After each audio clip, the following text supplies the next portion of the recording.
Oil. In the news, we constantly hear that the world is running out of oil.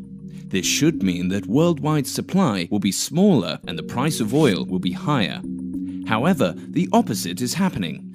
Oil prices have dropped significantly, making oil relatively cheaper than ever. How is this possible?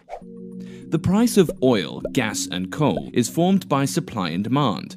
Until recently, three forces influence this. Which forces are these? The first force is the growing importance of oil in our economy. We need oil for most heating, transportation, electricity, and it is a prime raw material for chemicals, fertilizer, and plastics. Because we use so much oil, the demand continues to increase. The second force is the emergence of monopoly positions. When capitalism reigns, multinational oil companies, merchants, and even individual investors can obtain monopoly positions in various parts of the production process. This allows them to set a price for their part of the process and hence impact the overall price of oil. The third force is the collection of geopolitical games being played in order to gain political power. An example is the nationalization of oil companies in a country, allowing the government to control production supply and impact the price of oil. So, these three forces have always determined the price of oil. At the end of the 20th century, a fourth force has entered the scene. Burning oil is one of the main causes of global warming. Therefore, alternative forms of self-renewing energy must replace oil as soon as possible.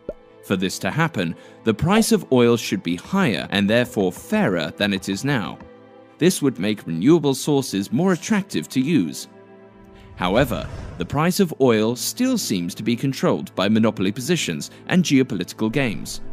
So who is playing these games, keeping the price so low? You might think that multinational oil companies like BP and Shell are in charge. In reality, there are many more national and international players in the oil game. One of these players is the OPEC, the Organization of the Petroleum Exporting Countries. Forming this alliance of 12 already influential oil-producing countries made them powerful enough to determine worldwide supply and hence control the price in the past decades. However, in recent years, other players have also become powerful. To try to swiftly defeat this competition, OPEC has opened its oil taps completely, greatly increasing supply. This caused the price to have fallen so dramatically lately.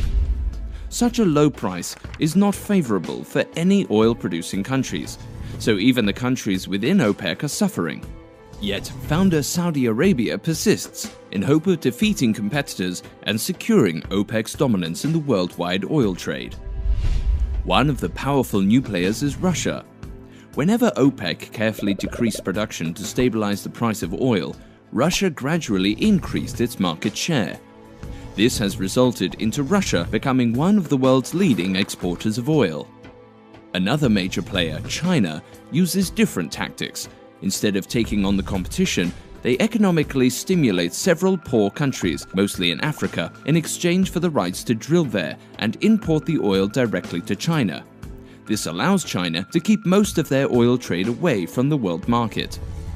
The United States was always highly dependent on OPEC for their oil. In recent years, they have made great strides in extracting shale oil and gas, which is expensive and potentially harmful for the environment. Taking these risks made the US less dependent on other parties. With all these new players in the oil game, it seems that OPEC is losing the power to determine the oil price. So what will happen now? One scenario is that OPEC will succeed in crushing the new competition and have the power again. Or will all oil-producing parties survive with this low price? Or will there be a new dominant producer? All these scenarios rely on geopolitical games being able to keep oil an attractive source of energy, so that renewable energy sources don't stand a chance. But maybe the damage of oil on the environment will force oil to get a higher price, which would allow renewable energy sources to enter the market more rapidly. Is this just wishful thinking? Only time will tell.